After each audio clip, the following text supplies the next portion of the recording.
Hola, hoy vamos a hablar del proceso de soldadura MIG-MAG, del acrónimo inglés GMAW, que significa soldadura por arco metálico con gas. En una traducción libre, soldadura por arco de gas. Las siglas MIG-MAG provienen de metal inerte gas y metal activo gas. Este proceso GMAW es un proceso con alambre sólido, se subdivide en MIG y MAG. Cuando hablamos de MIG nos referimos a gas inerte, gas que no interacciona con la pileta de fusión. Un ejemplo sería gas argón y gas helio. El proceso MAG es con gas activo, un gas que interactúa con el estanque de fusión, por ejemplo, dióxido de carbono, gas oxígeno, submezclas de gases, etc.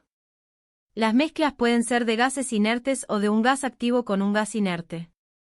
Las mezclas de gases están diseñadas para determinar si el gas mezclado es activo o inerte. Por ejemplo, el argón con 1% de dióxido de carbono es un gas activo. ¿O es un gas inerte? Tenemos una mezcla de un gas activo con un gas inerte. Para algunas personas una mezcla mínima, ya se refiere a MAG, del gas activo para mezcla, y otros que dicen que, a partir del 3% de la mezcla de gas activo con un gas inerte se llama MAG. Una curiosidad en el piso de la fábrica, generalmente independientemente del gas utilizado para soldar, es común utilizar el término MIG, incluso utilizando gases activos. Esto se debe al desconocimiento de los soldadores. El proceso de soldadura MIG-MAG. Entendamos cómo se lleva a cabo el proceso de soldadura. Aquí tenemos la antorcha de la máquina de soldar, el alambre, el cable de corriente, que trae energía eléctrica y el gas, que puede ser activo, inactivo o una mezcla. Este gas será ionizado por el arco eléctrico y permitirá que los electrones fluyan desde el electrodo negativo al electrodo positivo. La protección que antes proporcionaban los componentes quemados, es decir, el recubrimiento del electrodo, del proceso, SMAW o el flujo del proceso, SAW.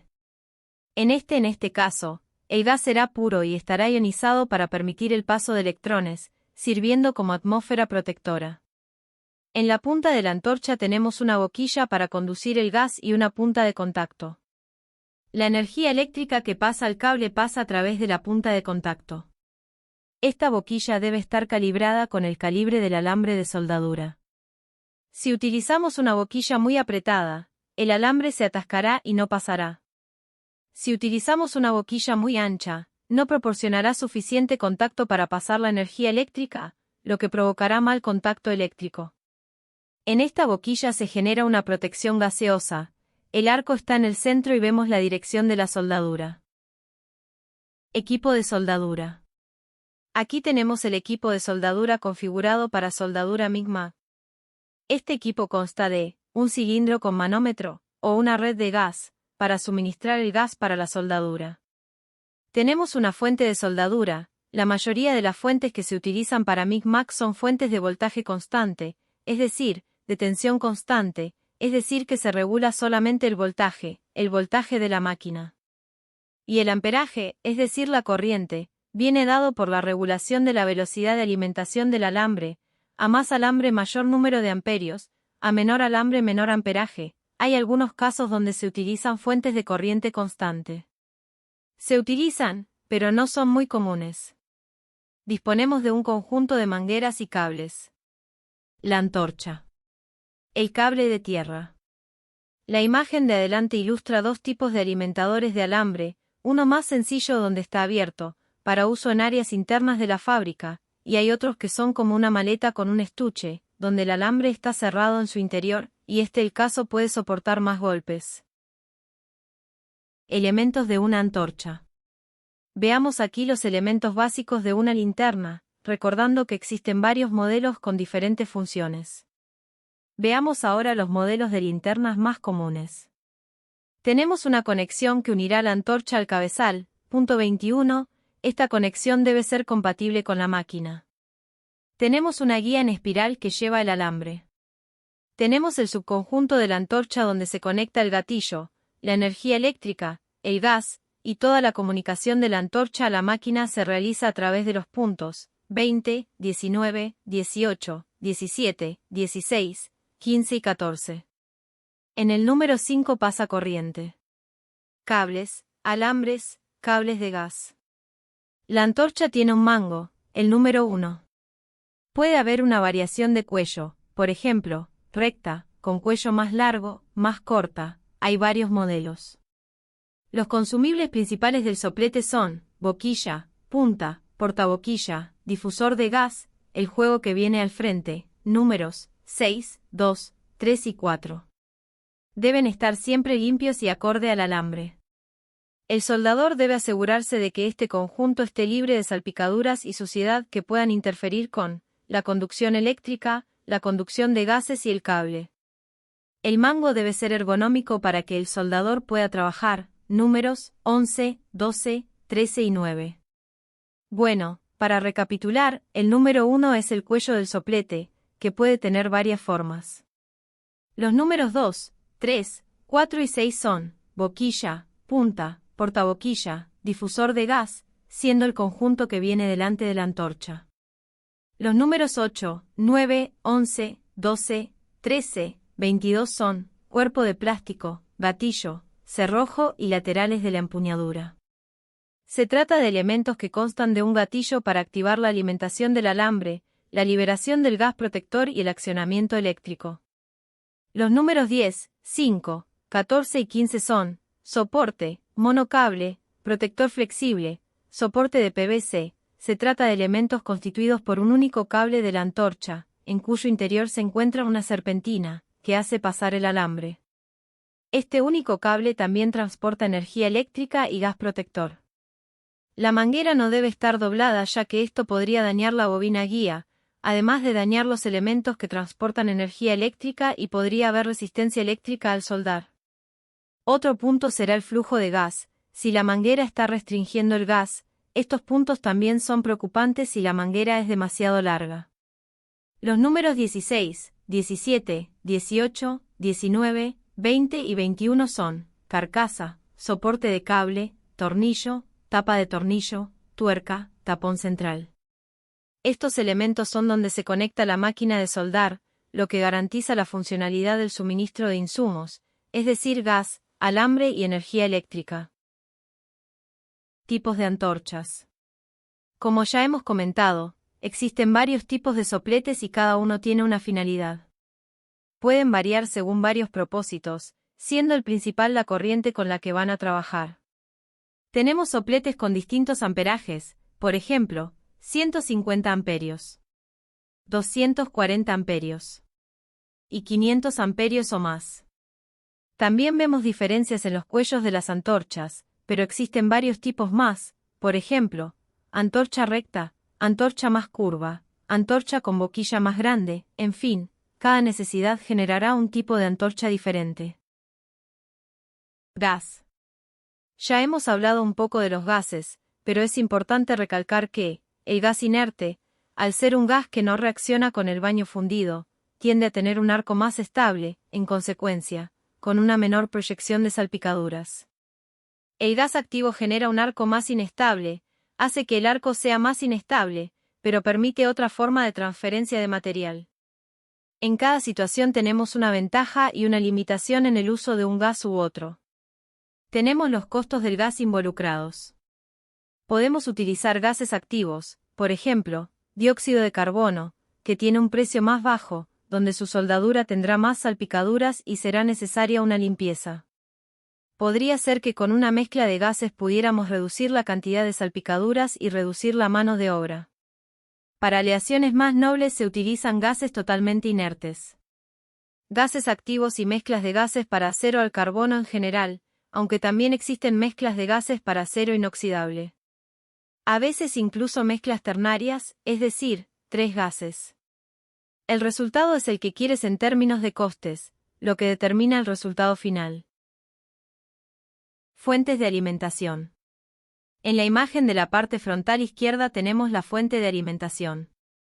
Siendo el punto 1 el material de relleno, es decir el alambre, el punto 2 la guía del alambre, los puntos 3 y 4 las poleas y el punto 5 el punto de entrada del alambre para la antorcha.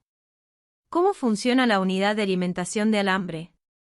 En el interior del cabezal tenemos un conjunto de poleas, puntos 3 y 4 y un motor situado en el punto 3, para impulsar el alambre dentro de la antorcha, para llegar a la boquilla de salida.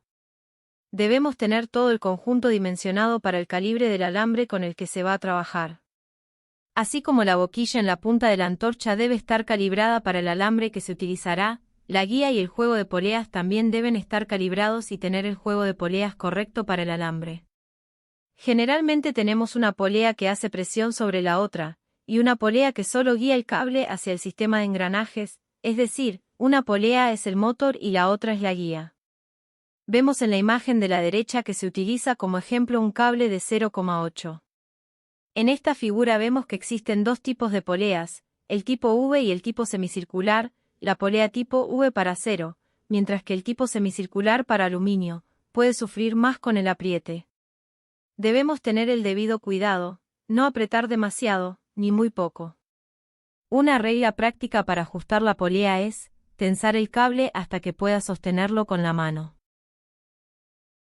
Otro sistema de alimentación es un conjunto con 4 poleas, en este caso habrá más de una polea empujando, lo que también ayuda a enderezar el alambre y la conducción se realizará mejor, el alambre recibe menos presión de las poleas y es más fácil de ser enviado a la punta de la antorcha, dándonos menor deformación en el alambre y mejor movimiento. En la figura de la derecha tenemos un tipo de alimentación inusual, con el movimiento del rodillo en forma de cruz que ayuda a alinear el alambre, donde el alambre gira y avanza al mismo tiempo, el alambre es empujado hacia un lado. Otro detalle son las poleas para alambres tubulares, que es otro proceso de soldadura. Estas poleas para alambres tubulares están moleteadas y tienen una presión más sensible.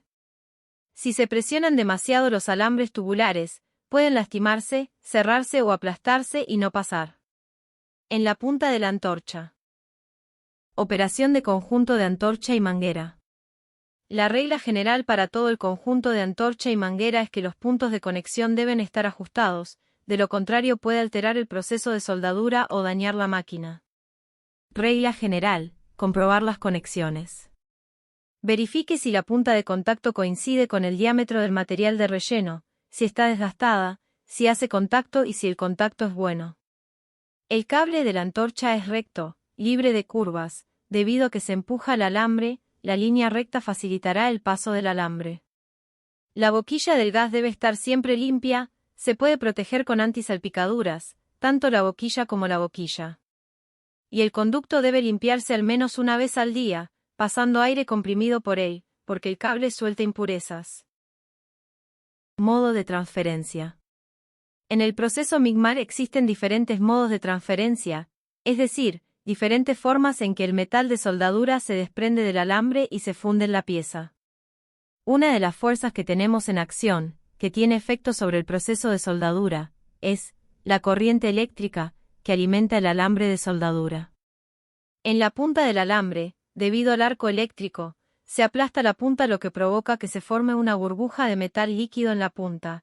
Esta burbuja se desprende para adherirse a la pieza. Este proceso con esta fuerza electromagnética nos da una formación de gotas, según cada gas y cada conjunto de parámetros. Como se muestra en la imagen de la derecha, vemos que esta gota puede formar una gota delgada y estable, una gota pequeña como la del gas argón, o puede ser una gota más grande como la del dióxido de carbono. En este caso, el dióxido de carbono, al ser un gas reactivo, facilita que esta reacción sea una gota de mayor tamaño. El argón como gas inerte favorece la creación de gotas más pequeñas. Modo de transferencia. El primer modo de transferencia a estudiar es el modo de transferencia de cortocircuito.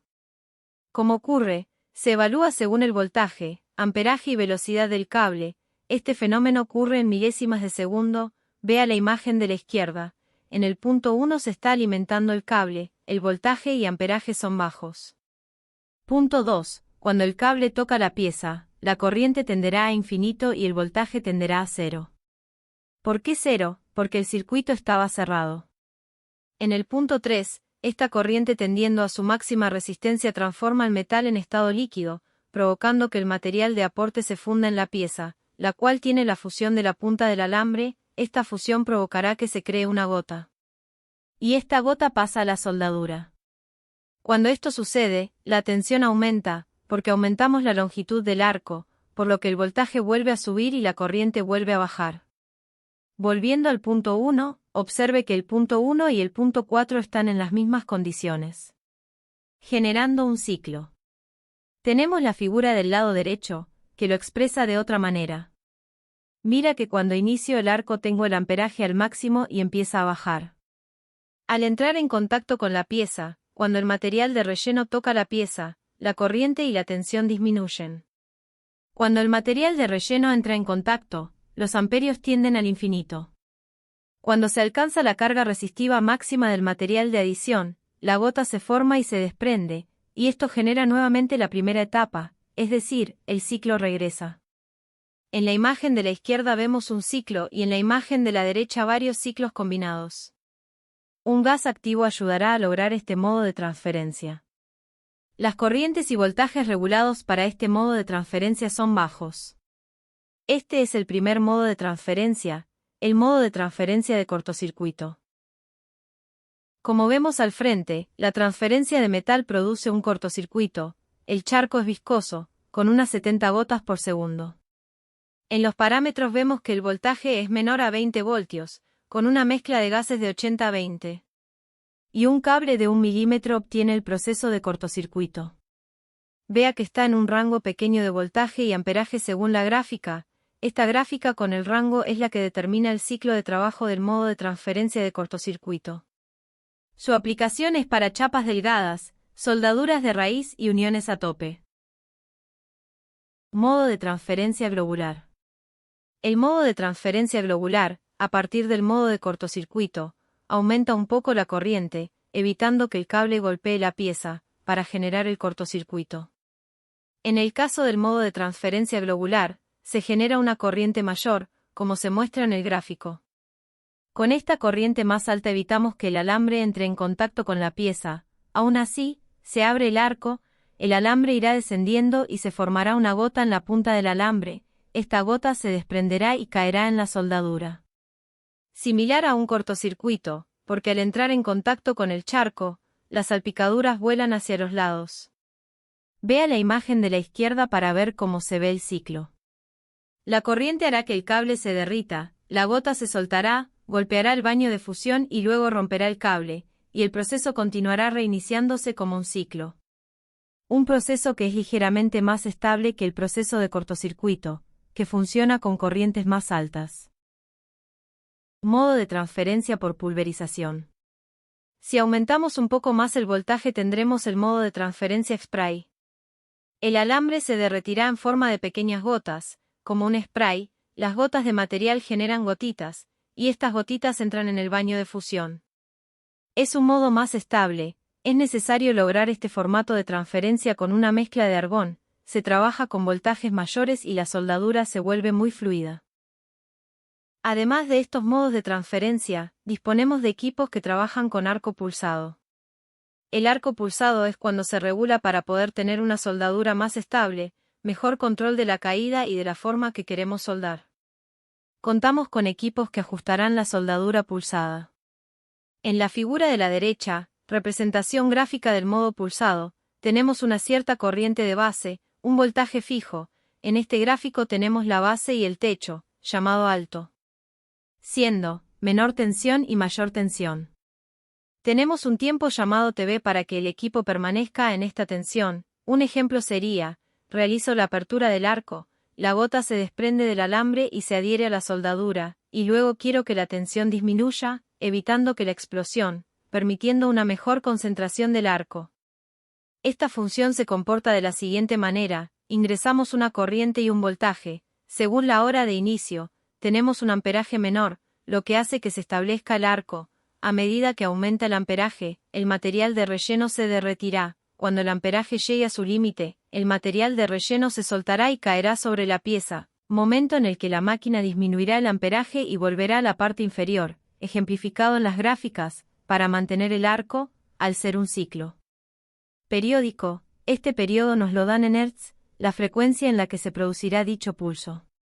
A veces es posible controlar la base y el techo, pero lo cierto es que el ajuste se realiza mediante la corriente base, una corriente media, una corriente final y el tiempo.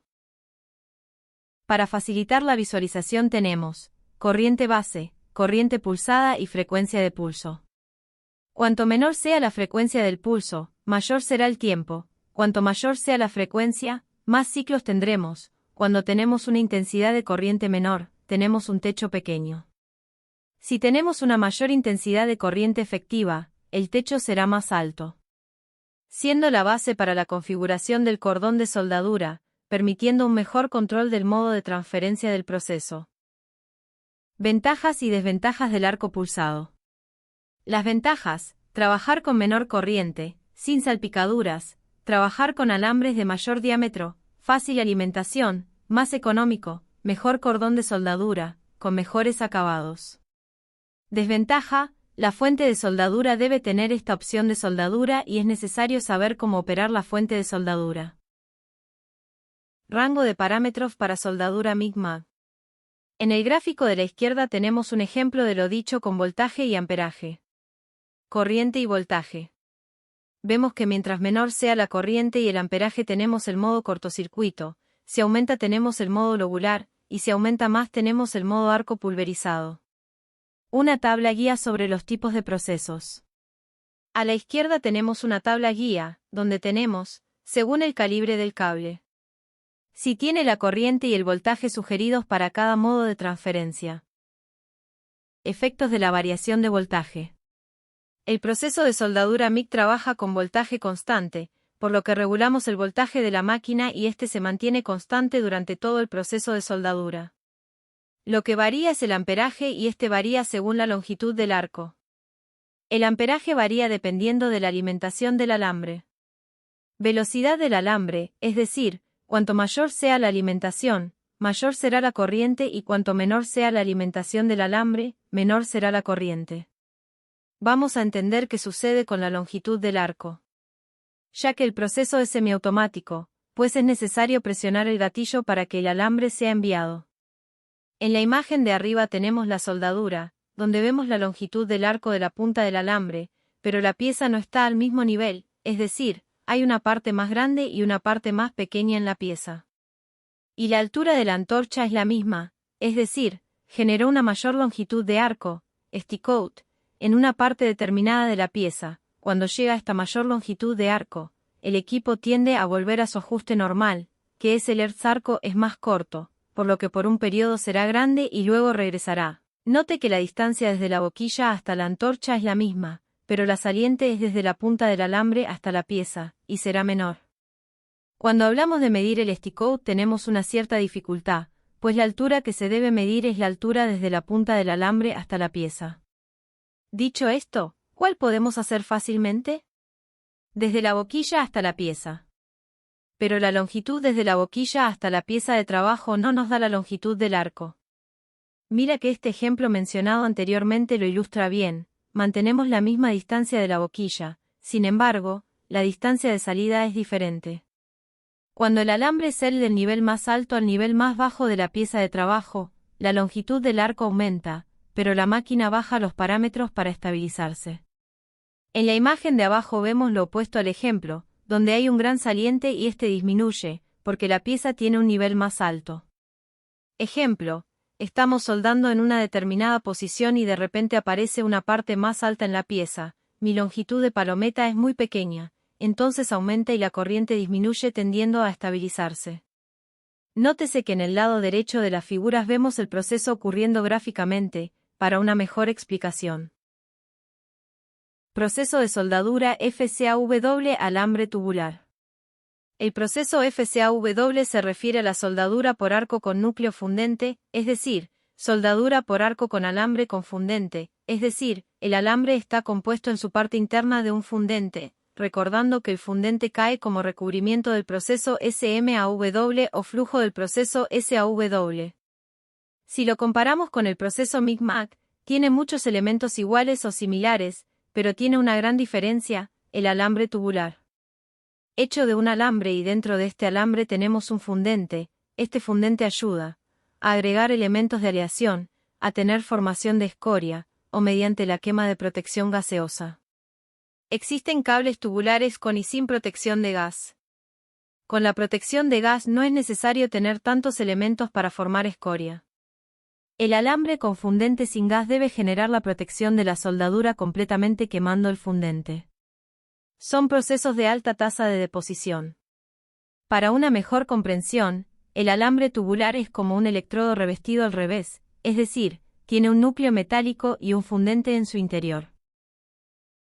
Tabla de materiales de soldadura. Indicación de los diferentes tipos de materiales y en qué parte de la norma se encuentran las especificaciones. Dentro del estándar AWS para acero al carbono utilizamos 5 y 20. Para el acero inoxidable existe 5,22 y para el acero de baja aleación 5,29. Nótese que, en la clasificación de consumibles, todos tienen una T, que indica alambre tubular.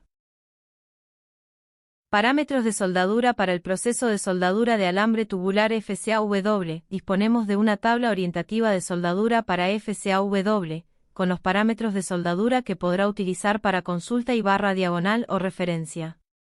Gracias a todos por venir y esperamos verlos en la próxima clase.